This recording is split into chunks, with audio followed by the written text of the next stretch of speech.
Hello veterans, friends and well wishers, good morning. आज मैं आपको, मेरे सामने एक ट्वीट है, ये मेजर जनरल सतवीर सिंह साहब का है। इन्होंने ये 1 सितंबर 2022 को किया हुआ है। ये उनके जो उन्होंने लीगल नोटिस दिया था DSW और डिफेंस सेक्रेटरी को, उसका जवाब नहीं मिल पाया था। उस जवाब के संबंध में उन्होंने ये ट्वीट किया है। उनकी जो एक्सपेक्टेड डेट जो थी वो थी 31 अगस्त 2022, लेकिन उनको जवाब नहीं मिल पाया।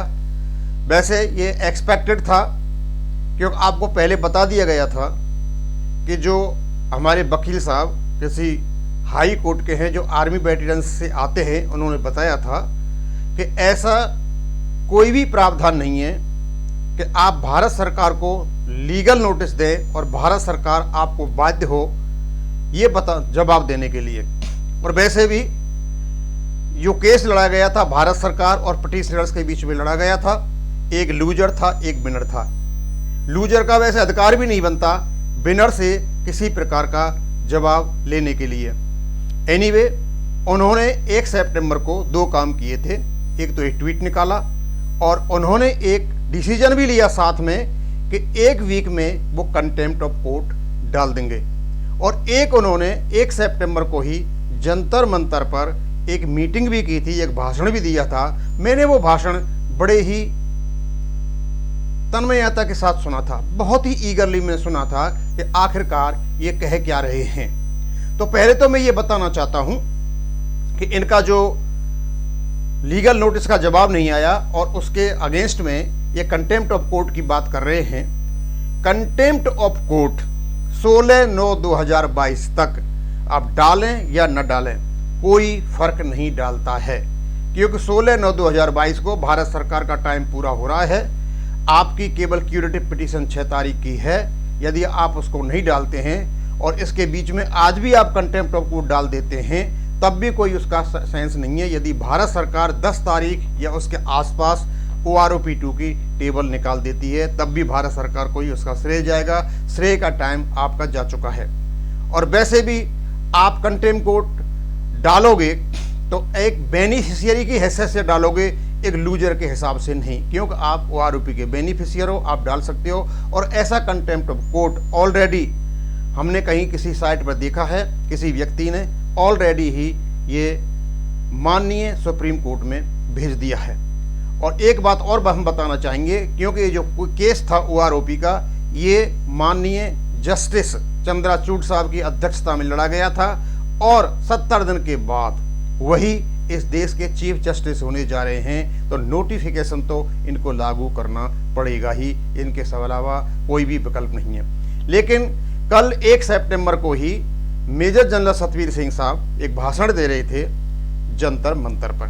उसको मैंने बड़ी पूरी तन्मयता के साथ सुना और उससे एक बात साफ निकल करके बात आई कि अब ये जस्टिफिकेशन दे रहे हैं कि ये रिव्यू पिटीशन में क्यों गए हैं। रिव्यू पिटीशन के इन्होंने 2 कारण बताए थे और उन्होंने शुरू किया था 2008 और 9 से कि ये 4 पॉइंट लेकर के भारत सरकार के पास गए थे। उन्होंने और तो पॉइंट बताए नहीं, OROP की बात की थी। और फिर वो लेकर के आए 2013 में टॉप ऑफ द स्केल से हमें जो पेंशन दी गई थी, और टॉप ऑफ द स्केल जो इसको नोशनल मैक्सिमम कहते हैं, उसके बारे में बातें कर रहे थे। मैं बड़ा अचंभित हुआ। और दूसरा कारण था कि इनका एनुअल रिवीजन हो 5 साल की जगह। इन 2 कारणों को लेकर के ये रिव्यू पिटीशन में गए थे। मुझे पता चला कि यदि इन 2 पॉइंटों को लेकर के आप माननीय सुप्रीम कोर्ट के सामने रिव्यू पिटीशन में गए हो, तो मुझे समझ में नहीं आ रहा है कि इन सबको बताने वाला कौन मंदबुद्धि व्यक्ति था कि इस प्रकार के पॉइंट वहां रखेंगे और माननीय सुप्रीम कोर्ट मान लेगा। पहले तो मैं आपको टॉप ऑफ द स्केल के बारे में बताता हूं। आप जो 2013 की जो बात कर रहे हो टॉप ऑफ द स्केल के बारे में, 6वें वेतन आयोग की आप हमें पेंशन दोगे तो टॉप ऑफ द स्केल आप 6वें वेतन आयोग को ही लोगे ना। 6वें वेतन आयोग की पेंशन दोगे और 5वें वेतन आयोग के टॉप ऑफ द स्केल लोगे, उसमें 1.86 का मल्टीप्लाई करोगे और ये सब कुछ करने के बाद उसे आप 33 साल का बना दोगे और सर्विस में वेटेज दे करके हमें आप पेंशन दोगे, तो पेंशन तो पूरी कहां से मिलेगी? वो तो मिल ही नहीं सकती है।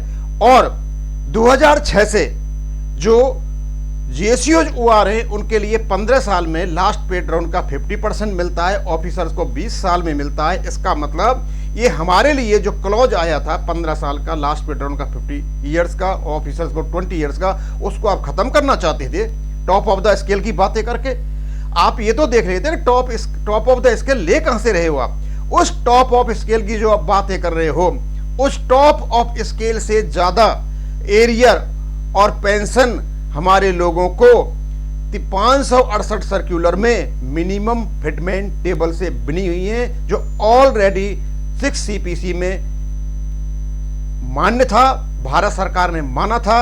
लेकिन क्योंकि इन्होंने पेंशन घोटाला कर दिया, क्योंकि घोटाले में ये लोग माहिर थे, सारे घोटाले करते थे, बस सिर्फ यह रहा कि इनका पेंशन घोटाला पकड़ा नहीं गया।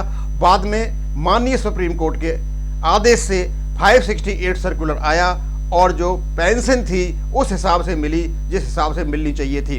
अदरवाइज जिस प्रकार से 2006 से लेकर के 2016 तक हमको रुलाया था, हमें ही पता है। अब आप टॉप ऑफ स्केल की बात कर रहे थे 1/1 2006 से। सर हम आपको बताना चाहेंगे 430 सर्कुलर जब आया था, जो कैबिनेट सेक्रेटरी कमेटी बैठी थी, उसमें वो 1/7/2009 से लागू हुई थी। उसके बाद में सेकंड जो कमेटी आई थी, उसकी सिफारिशें 24/9/2012 को आई थी, उसका सर्कुलर 2013 में आया था, वो 24/9/2012 से लागू हुआ था 501 सर्कुलर, और वो फायदेमंद नहीं था। आप कैसे 6 सीपीसी की पेंशन 5वें वेतन आयोग के टॉप ऑफ द स्केल से दोगे? यदि आप बात करते उसी समय, यदि आप इस समय बात कर रहे हो, तो आप जाइए और जिन लोगों ने आपको ये बताया है उनसे ये पूछिए कि टॉप ऑफ द स्केल आपने 5वें वेतन आयोग क्यों लिया, आपने 6वें वेतन आयोग का टॉप ऑफ स्केल क्यों नहीं लिया 6वें वेतन आयोग की पेंशन देने के लिए? ये गुमराह करने वाली बातें, आप समझ गए हो, ये सारी गुमराह करने वाली बातें। और दूसरा, आपका एनुअल रिवीजन, ऑटोमेटिक रिवीजन की जो बात कर रहे हो आप, उसके लिए कोश्यारी कमेटी ने केवल 130 करोड़ रुपए प्रति वर्ष का खर्चा बताया था। ये तो खर्चा 6-7 लाख करोड़ का आ रहा है अभी जो कैलकुलेशंस आ रहे हैं। तो आप क्या चाहते थे कि हमें 130 करोड़ का खर्चा दिया जाए और ऑटोमेटिक रिवीजन हो जाए? ये कौन सा वो हमारे आप लेकर के गए थे, हमारी समझ में नहीं आ रहा है। हाँ, आपने ये जो ट्वीट किया है, इससे एक फायदा हो गया कि जैसे ही आपका ट्वीट आया, जितने भी यूट्यूबर्स थे एकदम इस पर टूट पड़े और बताया कोर्ट ऑफ कंटेम्प्ट हो रहा है। अरे कोर्ट ऑफ कंटेम्प्ट हो रहा है, उसको तो 16 तारीख के बाद देखेंगे। यदि उससे पहले टेबल्स आ जाती हैं तो इस कोर्ट ऑफ कंटेम्प्ट का कोई मतलब नहीं रह जाता है, इसका अर्थ निकलता है बाद में। और आप नहीं भी डालो कोर्ट ऑफ कंटेम्प्ट, तो इसको डालने के लिए बहुत लोग हैं, इसको डाल देंगे वो, क्योंकि जो बेनिफिशियरी हैं इस कोर्ट ऑफ कंटेम्प्ट को डाल सकते हैं। आप केवल और केवल अपना फेस सेविंग की बातें कर रहे हो। हाँ, एक बात जरूर मेरी बात समझ में आ गई है कि जिस प्रकार आपका भाषण जंतर मंतर पर हुआ था, जहां आप जो जस्टिफिकेशन दे रहे थे, उससे लग रहा था कि आपको ये ज्ञान हो गया है, ये अंतर्बोध हो गया है कि आप आत्मग्लानि महसूस कर रहे हो कि आपको रिव्यू पिटीशन में नहीं जाना चाहिए था, और इस रिव्यू पिटीशन ने इस मामले को और 90 दिन के लिए बढ़ा दिया। अदरवाइज रिव्यू पिटीशन में नहीं जाते तो भारत सरकार के पास कोई मौका नहीं था। एक ही बात थी कि उनको 90 दिन में ये OROP2 इम्प्लीमेंट करनी पड़ती। अब ये रही इसकी बात कि ये कंटेम्प्ट ऑफ कोर्ट आप प्लान कीजिए, बहुत अच्छी बात है। भारत सरकार आपका 6 सितंबर तक देखेगी कि आप 6 सितंबर तक क्यूरेटिव पिटीशन जा रहे हो नहीं जा रहे हो। यदि आप नहीं जाते हो तो भारत सरकार के लिए भी ये बहुत अच्छा मौका है। जैसे ही पता चलता है कि आप क्यूरेटिव पिटीशन नहीं गए हो तो इनको टेबल निकाल देनी चाहिए, इसमें भारत सरकार की इज्जत रहेगी। निकालनी तो इनके हैं ही, आज निकालो या कल निकालो, लेकिन ये 6 तारीख के बाद 10 तारीख तक या 11 तारीख तक टेबल निकाल देते हैं तो इनकी इज्जत बच जाती है, और उसमें यही माना जाएगा कि भारत सरकार को केवल और केवल रिव्यू पिटीशन का केस इन्होंने रोका हुआ था। अदरवाइज भारत सरकार तैयार थी। अब ये जो नूरा कुश्ती भारत सरकार और पिटीशनर्स में हो रही है, लेकिन नुकसान केवल और केवल एक्स सर्विसमैन का हो रहा है। तो अभी हम देखते हैं क्या होता है। वैसे तो ये जो ट्वीट है इसके बारे में कल काफ़ी लोगों ने अच्छी तरह से बहुत कुछ बता दिया है कि जैसे ये ट्वीट आया एकदम हमारे यूट्यूबर्स पर कूद पड़े और अपने अपने तरीके से बताने लगे। ऐसा लगा जैसे आज ही कंटेम्प्ट ऑफ कोर्ट डाल दिया गया है, कोर्ट ने सुनवाई भी कर ली है, भारत सरकार को आदेश भी हो गया है, टेबल भी निकल गई हैं, खाते में भी आ गया है, अभी कुछ नहीं होना है। जैसे ही यदि ये कंटेम्प्ट ऑफ कोर्ट तक पहुंचता है तो फिर केस चलेगा और तब कहीं जा करके आपका वो आरोपी का हिसाब किताब होगा। लेकिन हम आशा कर रहे हैं कि 6 तारीख के बाद कभी भी ये टेबल्स आ सकती हैं और 16/9 तक तो हमें इंतज़ार करना ही पड़ेगा, और 16/9 तक नहीं आती हैं फिर आपके लिए खुला मैदान पड़ा हुआ है। और उसके बाद केवल और केवल भारत सरकार कंटेम्प्ट ऑफ कोर्ट से देगी। आप कंटेम्प्ट कोर्ट में जाएं, जो कुछ भी आपने लूज किया है उसको आप गेन करोगे और भारत सरकार कल्प्रिट बन करके आपके सामने, एक्सर्विसमैन के सामने खड़ी हुई होगी। इसके सिवाय और तो कोई इसमें खास है नहीं।